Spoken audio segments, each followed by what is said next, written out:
Hi everyone, this is TalkBack. We're only 4 weeks away from the November 8th elections, a very important election for the midterms nationwide and statewide. And here in our own corner of the world, we have a candidate running for the 48th District State Representative. I'm very happy to introduce someone who I hope is going to win. His name is Christopher Rivers. Hi, Chris. Hi, thank you for having me. Hi, it's wonderful to have you here. And you are a resident of Colchester, right? That's right. And you moved back to Connecticut after having grown up here. Correct. Many years ago. You have we're going to get into your very extensive background and education and everything that's prepared you for this, all your experiences. But you're also serving on the Board of Education in Colchester now, is that right? That is right. All right. So you've got your foot in the door in politics and you want to go further. So tell me, give us a little bit of your background. You went to West Point, is that right? And tell us about yourself that brings you the experiences that will help you as a state rep. Absolutely. So I grew up here in Connecticut. My family is a typical Connecticut working class family. And I was the first one in my family to go to college, but in order to get there, I first enlisted in the Connecticut National Guard and went and fought in Operation Iraqi Freedom 3, took my SATs in Kuwait, applied for West Point, got in, studied physics and nuclear engineering at West Point, became an Army engineer, and ultimately went and led troops in combat in Afghanistan, doing route clearance for an entire year. And from there, kind of decided, well, I don't actually understand what we're still doing here 10 years into Afghanistan. And at that point, I realized I didn't know enough about how our own government works, and I didn't understand how countries interact together. And at that point, I decided no matter what happened in my life, I wanted to go study those two things. My Army career took me to our nation's capital outside of DC, spent some time working in the Pentagon when I was still wearing my uniform, and then got out of the active duty military and went to grad school, have two masters, both from Georgetown. One's a master's in public policy, the other is a master's in foreign service or international relations. And I wanted to get a firsthand seat to see how our government and our country handles foreign policy. And so while I was doing those two masters, I went to work at the US Department of State, where I managed our science and technology relationships with all the countries in North and South America. And from there, once I got finished with my grad school, needed to keep my options open for where we would live because my wife was still in the military. She's also a West Point grad. And so I moved from civil service over to the private sector. And I've been doing government consulting, specializing in technology strategy for the federal government ever since. And once my wife made the decision to get off of active duty, we decided to come back to my great home state, mostly because we were missing the pizza here. Wow, that's quite a resume. So I gather you met your wife at West Point. Were you together? We weren't together then. We had one date at West Point, and she offered me some critical feedback of how I could be a better partner. And then we ultimately got stationed in Hawaii, which is where we really started dating and got married shortly thereafter. So you were both stationed in Hawaii. Was that just a coincidence, or you both asked for that stay? So she graduated a year ahead of me, and the way it works at West Point is it's all based on your order of merit. And as you can imagine, Hawaii goes pretty near the top. Right. And so when I found out she was going to Hawaii, I worked my butt off to be high enough on the order of merit to have a shot at going to Hawaii. So that's where you solidified your relationship in Hawaii? It is much easier to fall in love in Hawaii than it is at West Point. Oh, okay. So which island were you stationed in? On Oahu. Oahu. Near Pearl Harbor, I suppose. Yep, that's the island with Pearl Harbor. It has a Marine Corps base. All of the military services have a base on Oahu. And then when did you how soon after you arrived in Hawaii did you get married? So I graduated at West Point in 2010, went and did 6 months of trainings, arrived, and we got married in 2011, shortly before my Afghanistan deployment. So within a year. Within a year, okay. Great. And now, so she now has a big job at the Coast Guard Academy, I understand. What does she do there? That's right. So she's the Deputy Chief of Diversity, Equity, and Inclusion at the Coast Guard Academy. Okay. So that's in the neighborhood. So you're living in Colchester and part of the community there. That's great. So after all of those myriad experiences that you've had and the education you've had, how did you decide to, well, I think I want to be a state rep in Connecticut? What led you to that decision? Yeah, so for me, it really goes back to my entire life has been dedicated to two things. One is public service or helping others. I've always wanted to leave the world a better place than I found it. Before I even got into the background we just covered, I was an EMT in high school as my high school job, and I was an Eagle Scout, and the idea of public service has always just been a part of who I am. And the other part of public service has to be solving problems. And I think we can enjoy ourselves and have a good time while solving problems and helping people along the way. And so those driving forces, when I saw the incumbent Brian Smith, who didn't want to run again, and saw an opportunity to go to the state and take my background as an engineer, as someone who's done diplomacy work and has talked to people of all sorts of different backgrounds, as someone who has not only seen what we have here in Connecticut, but has, through my military service, lived all throughout the United States, and through my diplomatic service in the US State Department, have seen how other countries handle similar issues. It's good to have those perspectives in any legislature, and especially in a state as complicated and as diverse as ours.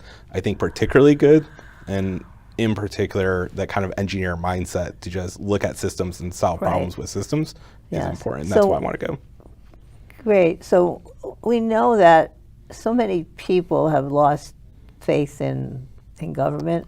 Yeah. I always think that the Democrats are the one party that feels that government can do good for people in their daily lives and make improvements as we go along. Mm-hmm. But so many people have said, oh, the government, it's wasteful, they're all corrupt, it's all for greed, and it doesn't really matter who you vote for.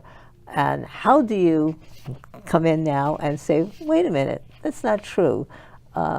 Government can be a force for good. We can reform the way government operates. What are your thoughts along those lines? I think there's two important things to consider. One is, I think we have taken the good things that government has done for granted, and we tend to have a sense of amnesia because we're used to news cycles that just say all the bad thing that's going on. We all have smartphones in our pockets, and the thing that drive our attention isn't, oh, government works well. It's all the times it doesn't work well. And so I like to call people's attentions to the times that government has worked well. A good example of that is, and this will be talked about at the federal level quite a bit coming up, I think, Social Security. The Social Security program has been around for a while, and it started because seniors were literally dying of poverty because they couldn't work anymore, and they didn't have any social safety net, and any savings that they could possibly have got used up really quickly. And largely, that is a issue that's now in our past. Seniors are no longer dying because they can't afford to live, and that is largely thanks to Social Security. Things like Medicare, Medicaid provide health care for folks, and you can have headaches with it. It's a system we can't improve, but it provides a lot of health care for a lot of people in our country. On the veteran side of things, we have improved as a country, the Department of Veterans Affairs, to be a leader in healthcare across the board, and it leads on a global scale.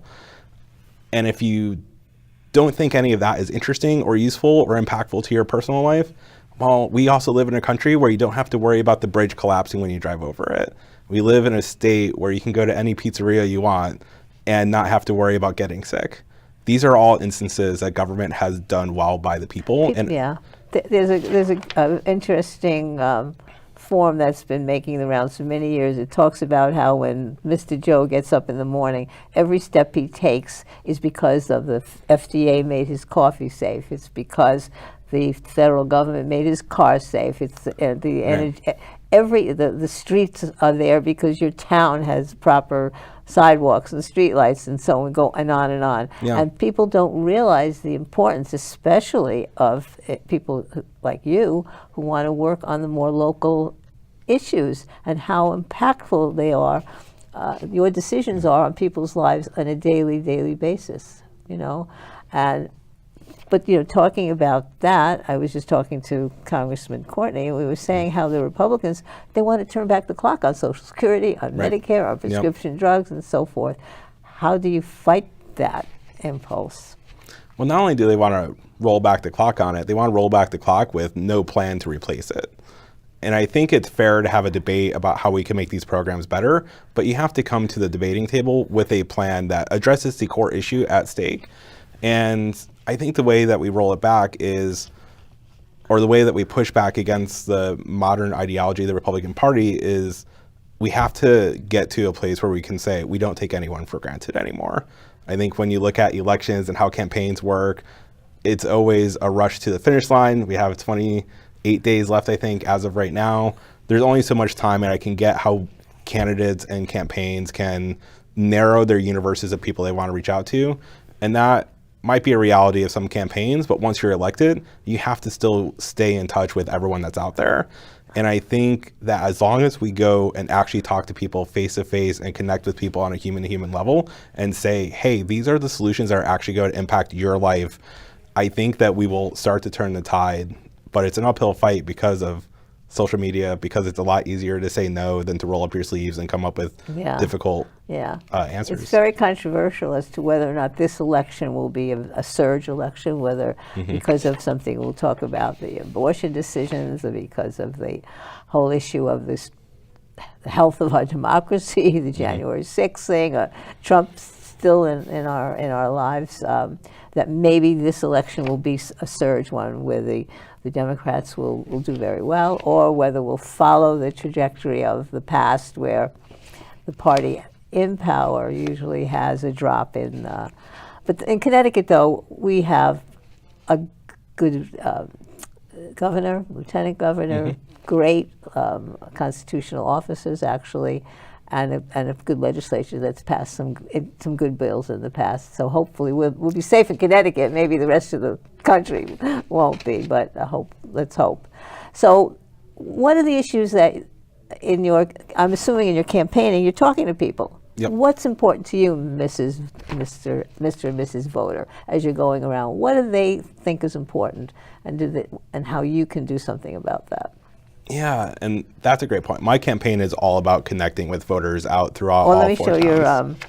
This is the flyer. Can everybody see that? This is the flyer. Chris Rivers answering the call to service. Here you are, a lovely photo of you and your wife.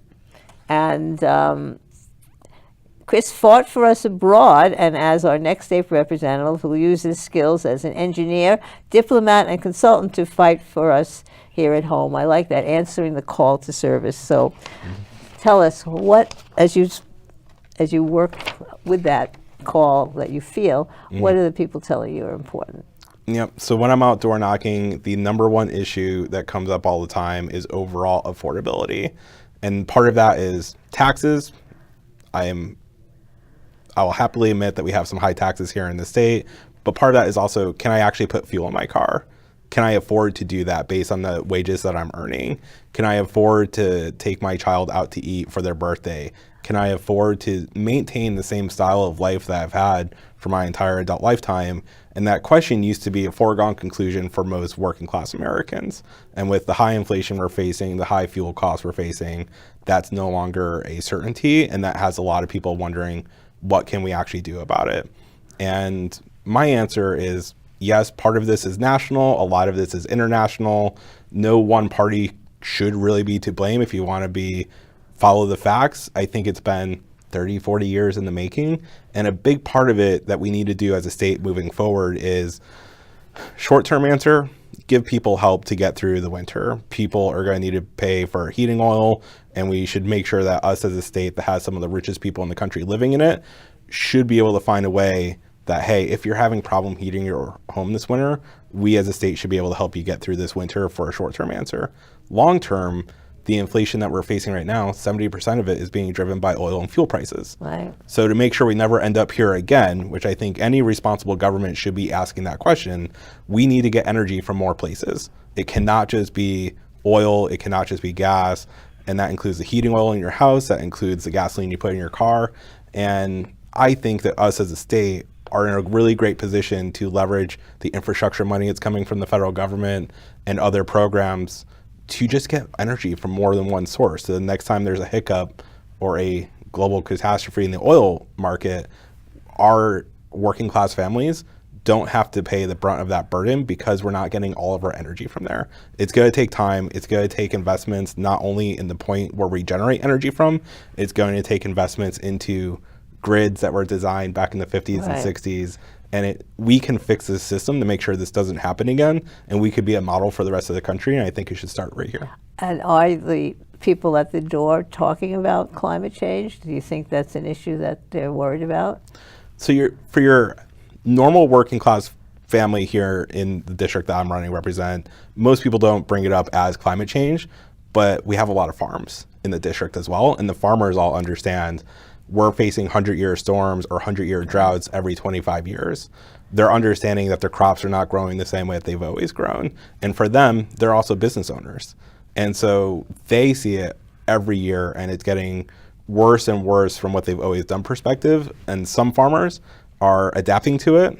There's going to be a large investment into a farm on the border of Lebanon and Franklin that has partially been motivated by the federal investment in clean energy solutions. And so, yes, it comes up, but it's never as climate change. I think that's part of the problem we as a party, as a Democratic Party have. We love to talk about these big ideas. The global temperature may rise by 1 degree. What does that really mean? Bring it down to the level, the guy on the farm who's, That's right. And so we have great farmers, and we have great farmers markets. And the real impact for the other working class families that don't maybe notice it as much because they don't work on a farm is your access to food, your access to locally grown food is changing. The prices are changing, and bring it to what it means for them in the home as the individual. And a lot of that comes from talking face to face. Are you developing in your mind some thoughts for legislation on these issues? Absolutely. I think big picture, not to get into the nitty gritty of it, but investing in more energy resources for our schools. So 82% of the world's heating oil is used here in the American Northeast. Connecticut has a solid chunk of that. The federal programs support homeowners through tax breaks. Our schools can't benefit from that. Our town halls cannot benefit from that because they don't pay taxes because they belong to the taxpayer already. While we can help establish a program at the state level to allow schools and municipalities to make their schools more energy efficient with green energy, which means that you don't have to worry about things like oil tank leaks that Colchester has had to struggle with over the last year, and it really puts a strain on your educational budget. That should be a relatively easy fix.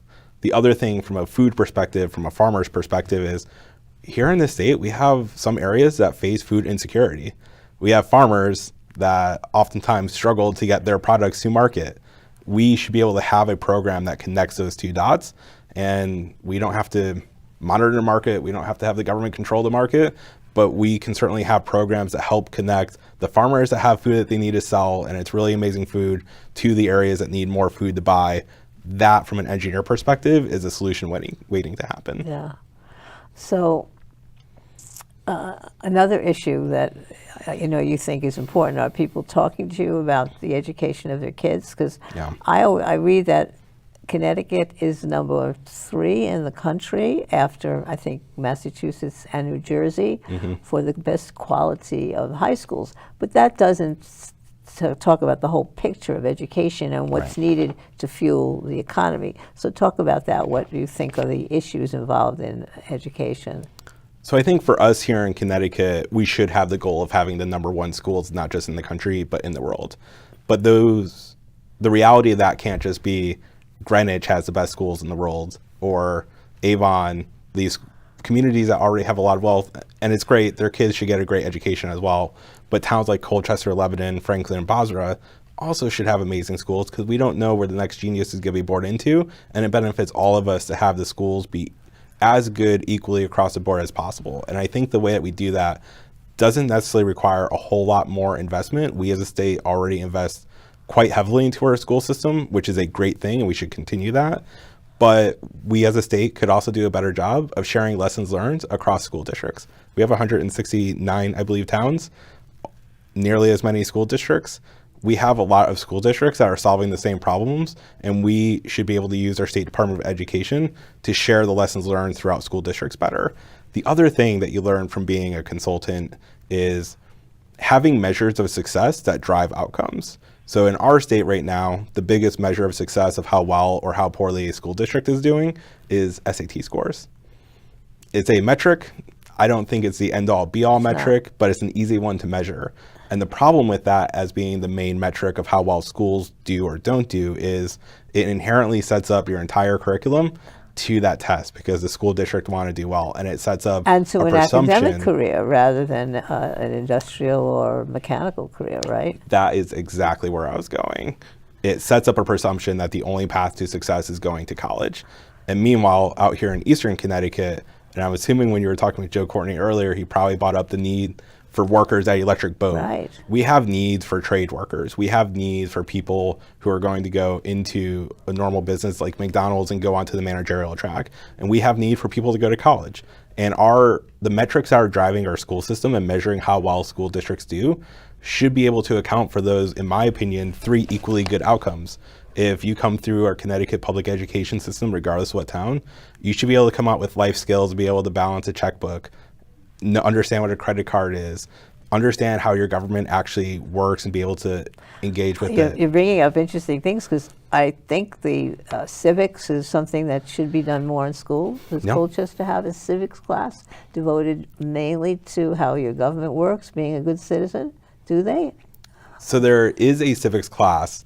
I would say, and this is me speaking as an individual, not as a member of the Board of Ed at the moment, it should be a whole lot more than what they get now. And is there a basic economics class learning how to balance your checkbook, opening a bank account, having savings, developing? Is there anything like that? In the old days, when there used to be a home economics class where you did a little of that, but do we have anything like that? Not a standalone course as I understand it, and I think there should be.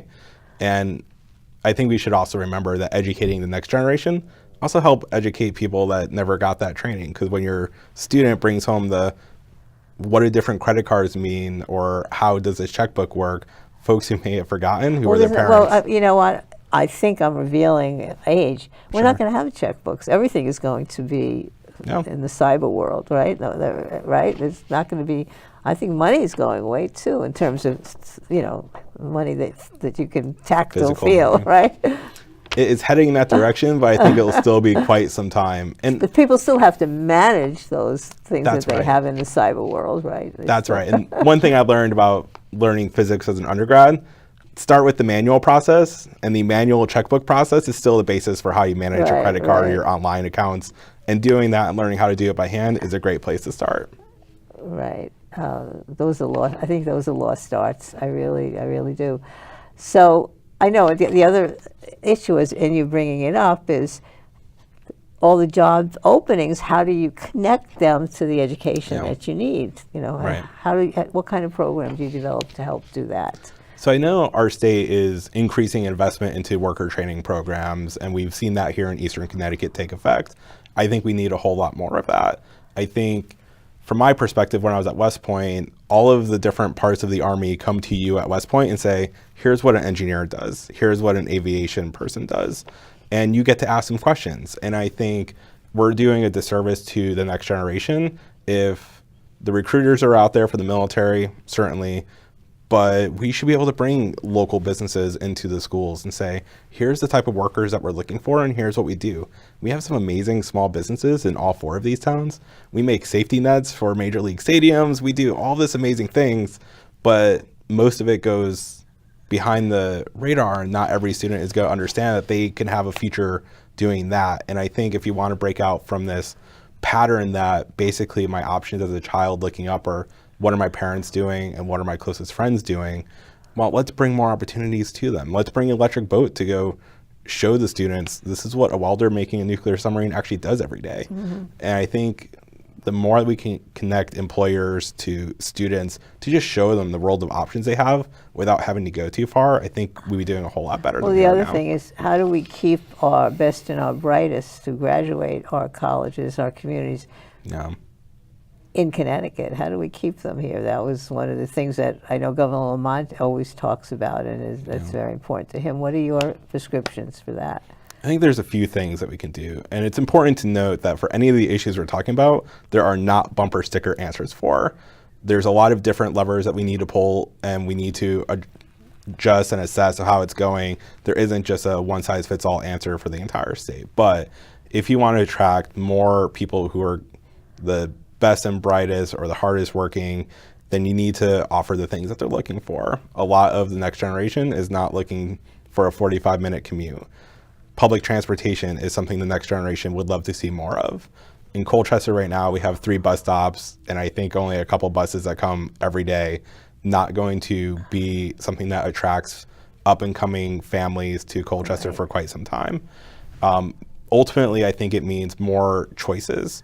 The things that we have as a state for family leave, parental leave, makes it attractive, an attractive state for families and soon-to-be parents to come and live in. And culturally too. I mean, we had the Whalers years ago. Remember that? Oh, that yeah. was and now the professional sports. We're between New York and Boston. How can the state legislature and the governor encourage more cultural activity that would keep more people in Connecticut also? I think we need to do a better job of advertising the things we already have. In the towns that I'm running represent, we have amazing farms that you can go to and visit, and spending a day in a pumpkin field is actually a great way to spend a fall day in the Northeast. Yeah. We have amazing scenery. We also have amazing minor league teams. And yet, none of my friends who I've served in the military with or whatnot ever thinks of Connecticut as being a minor league destination. But between the Norwich Sea Unicorns, which is one of my favorite minor league team names ever, or the Dunkin' Donuts Park in Hartford, they're great venues to go see sporting events. Right. And I think we can balance the kind of old school New England culture of fairs and greens and farms with entertainment. And we have the casinos not far from here that offer concerts. And we as a state should do a better job of advertising what we offer. Do a better job of that. Yeah, good points. Let's go back to businesses. I know that you said all the small businesses we have in Connecticut. Of course, if you were in the legislature, would you have voted for the paid family and medical leave? Absolutely, which a lot of the business community didn't want. And would you have voted for increasing the minimum wage? Yes. Okay. I would ask if your opponent would have voted for those bills as well. And would you have voted for increased availability of prescription drugs and lowering the cost for those? Is that something you're interested in? Absolutely. Anything we can do to increase the access to healthcare and the help that people need, we should be doing. So, having said that, knowing that tension, that some businesses feel that that law is going to hurt my business, what is your prescriptions for developing and keeping small businesses here? I think there's 2 major rabbit holes to go down in the best way possible. The first and foremost is we need to recognize that in our state, the regulations don't always make sense, and the way that they're organized don't make sense. No one is inherently to blame. This is just how government programs evolve over time. And what do I mean by that? I mean, if you're just a homeowner, you can have a den of chickens in your backyard and sell eggs completely unregulated. The government doesn't care by their current policies. As soon as you become a farm, you have to, first of all, go register your new small business. The Secretary of State website is not the best for giving you the information you need easily. So you end up calling their office, speaking to 3 different people, getting conflicting guidance. Okay, once you go through that, then you have to deal with the Department of Agriculture to deal with the fact that you're a farm and the crops you're growing. Then if you want to have a farm stand and go sell those eggs just like your neighbor's doing, now you have to deal with the Department of Public Health. And if you, heaven forbid, want to go take what you're selling on your farm stand on your farm, which is already approved by the Department of Public Health, to a farmer's market, now you have to deal with the Consumer Bureau Protection. So you're saying there's too many layers of bureaucracy to get something done. I don't know. I have to look this up, and you should too. I thought the law was passed in the last legislature that it establishes some kind of either a clearinghouse or some place that would help you coordinate all of that. I don't know, but I would assume you would be in favor of something like that. Absolutely, and that's exactly where I was going. Yeah. And it's going to take some time to get up and running, but it should almost be a concierge service. Our government websites should be a whole lot better than they are now. So you as a small business owner don't have to spend time wondering what the standard is. You can just go find it, just like you Google everything else for your business and whatnot, and you can focus more time on running your actual business. So that's number one. And number two, I think we need to look at regulations that are scalable.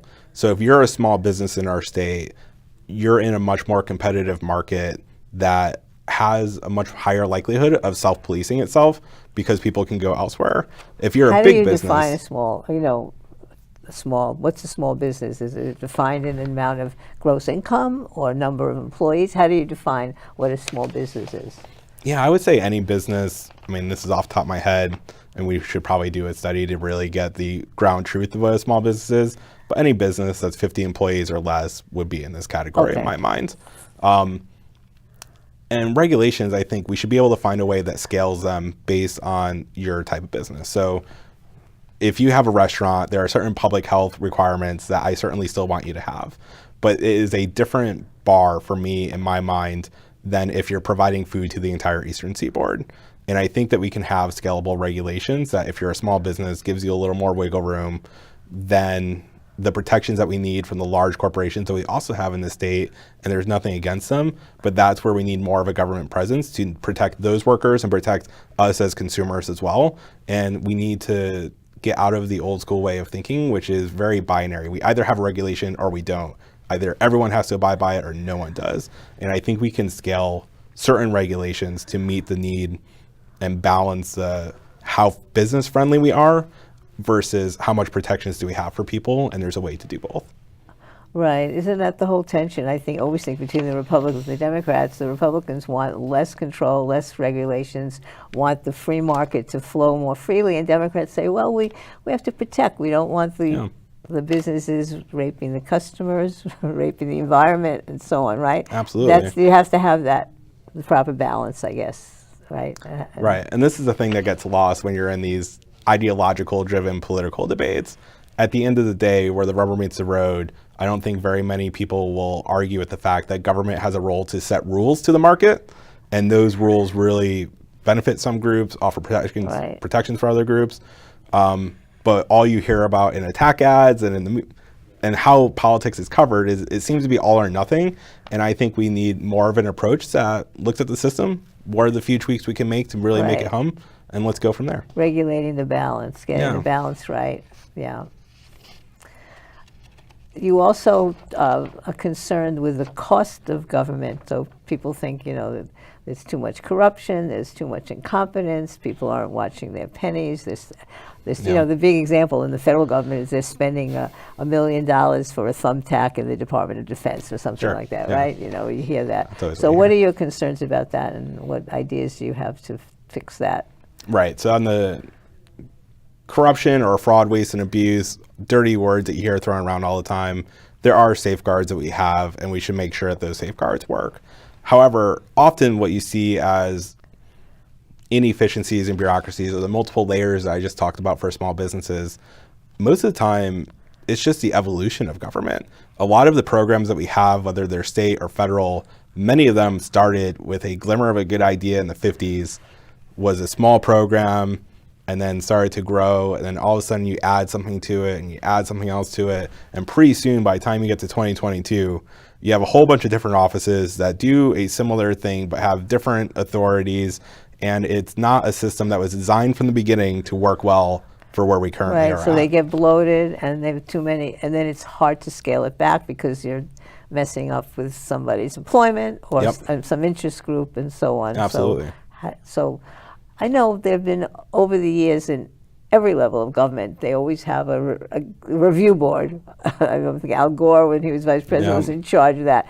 And you never hear the end of the story. What's the final solution after you review? So what would you do to actually get something done instead of just arguing about it? Yeah, so I think from a legislature perspective, there's a couple things the legislature does that can really make a difference. One is budget, and the other is oversight. And on the budget side, I think we need to invest in things like technology. So our government at the state level, technology infrastructure is very inadequate for having a modern day, what I would call user experience. And anyone watching this will know by going to the DMV, it is not as good of experience as going to a private Although DMV company. is getting better.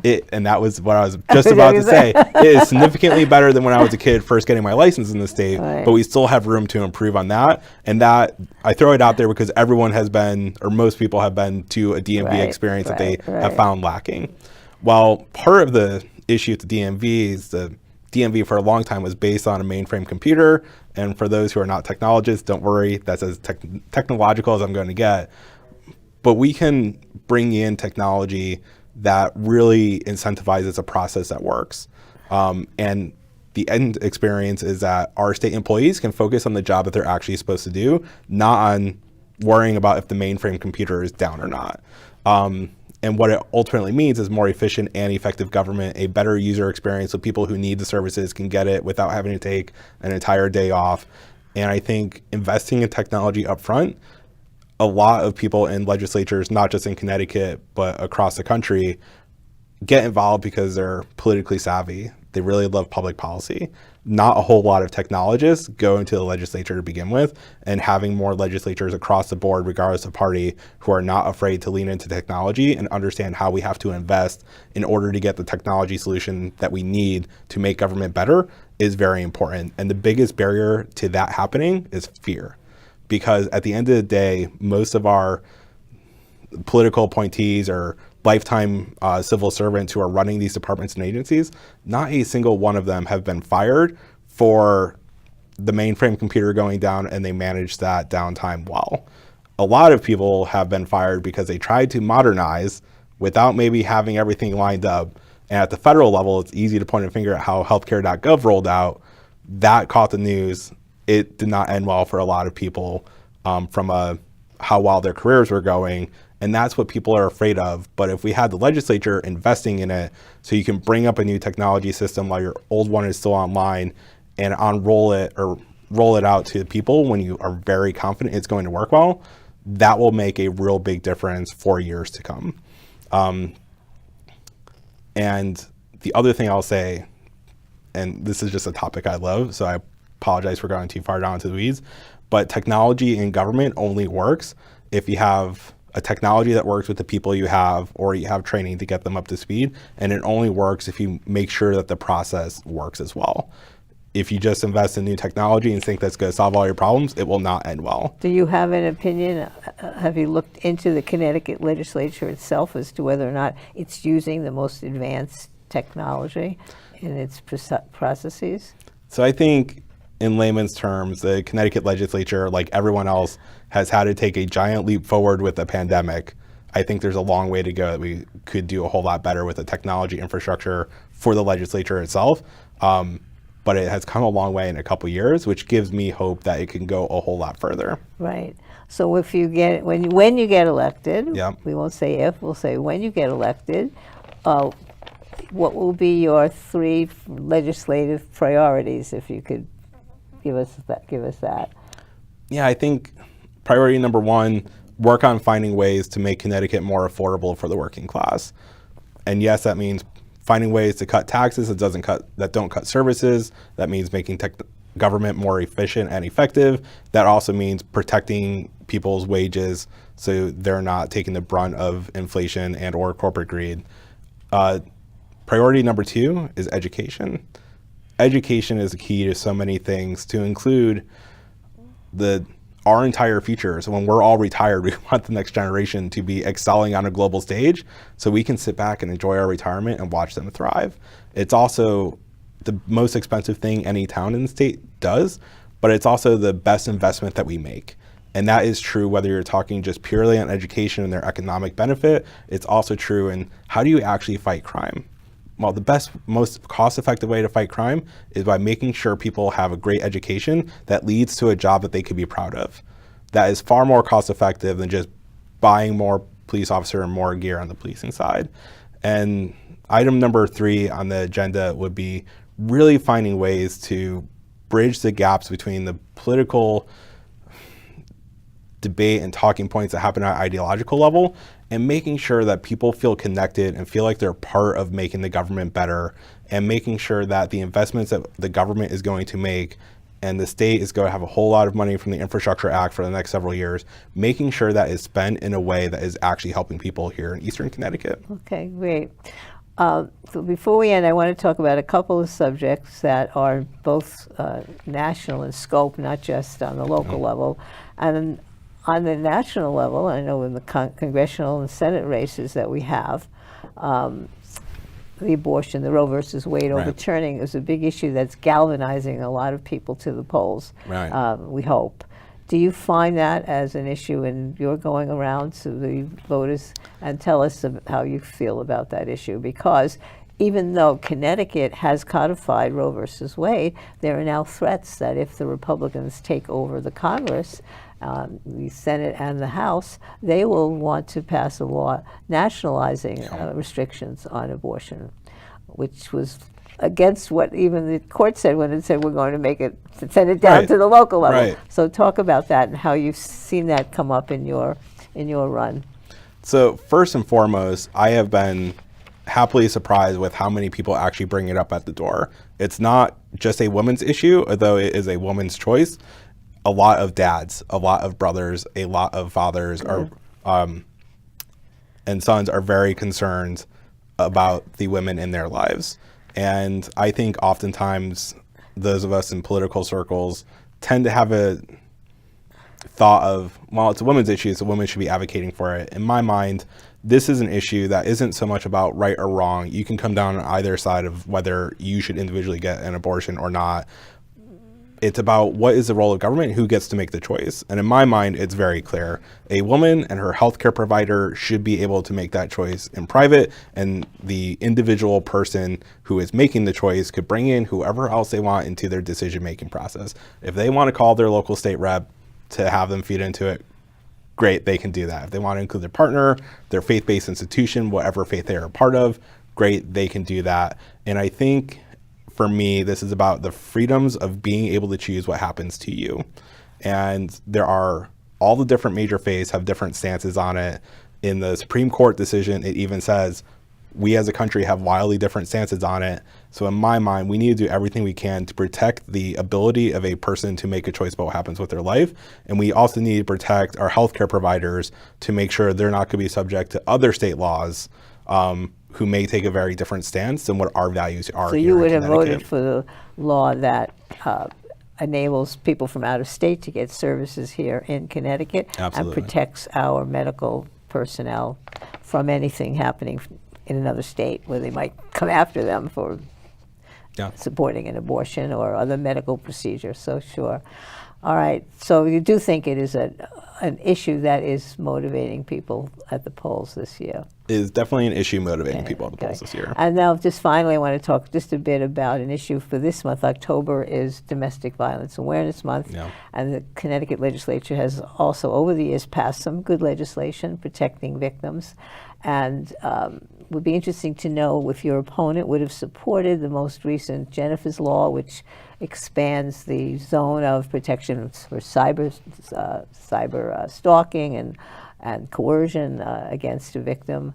And then the other one that was passed a few years ago that gave protections against the use of firearms from the time a restraining order was served until there could be a hearing. And some Republicans voted against that because of due process issues, but the courts have upheld that. What are your thoughts about that, the whole issue that 1 out of 4 women and 1 out of 6 or 7 men will be victims of either domestic violence, sexual harassment, and so on? I think it's about time that us and regardless of local, state, or federal, us as a community of human beings need to be able to say we're willing to protect each other from the worst of being a human being. And I think I'm very happy that Jennifer's Law passed. I'm very happy that us in Connecticut have some leading laws in the country to do exactly that. I think we should do more.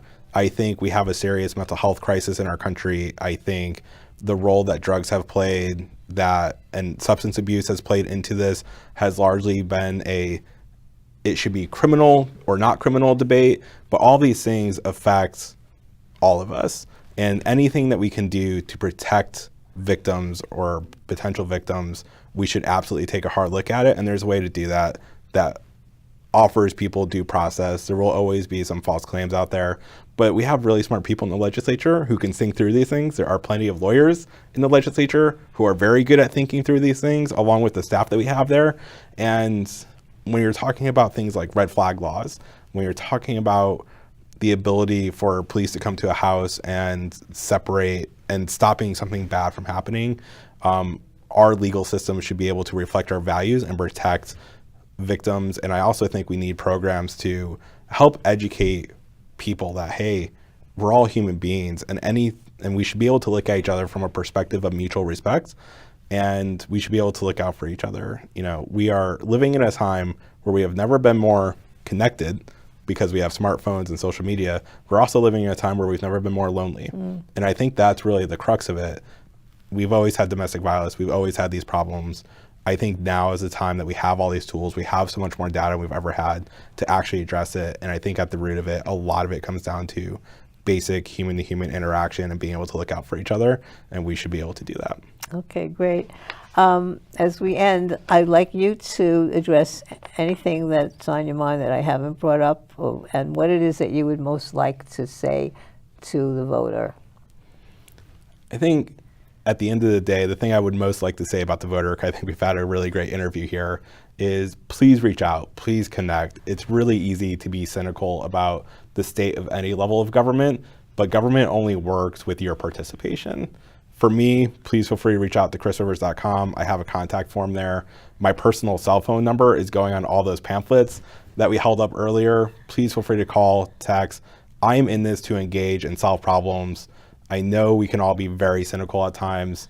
Please don't let that cynicism stop you from reaching out. Let's chat. All right, and let's just emphasize again, it's the 48th State Representative District, and what are the towns that are encompassed in that district so everybody knows? Right, and it's basically a new district with how the map got redrawn. So the new 48th is all of Colchester, all of Basra, all of Franklin, and about 2/3 of Lebanon. Okay, great. So people are listening and watching on Comcast TV, or most of you are in, many of you are in this legislative district, right? Yep. All right, thank you so much, Chris. Thank you. I've enjoyed talking to Chris. I hope he wins on November 8th. Don't forget to vote, and we'll see you all next time on TalkBack. Bye.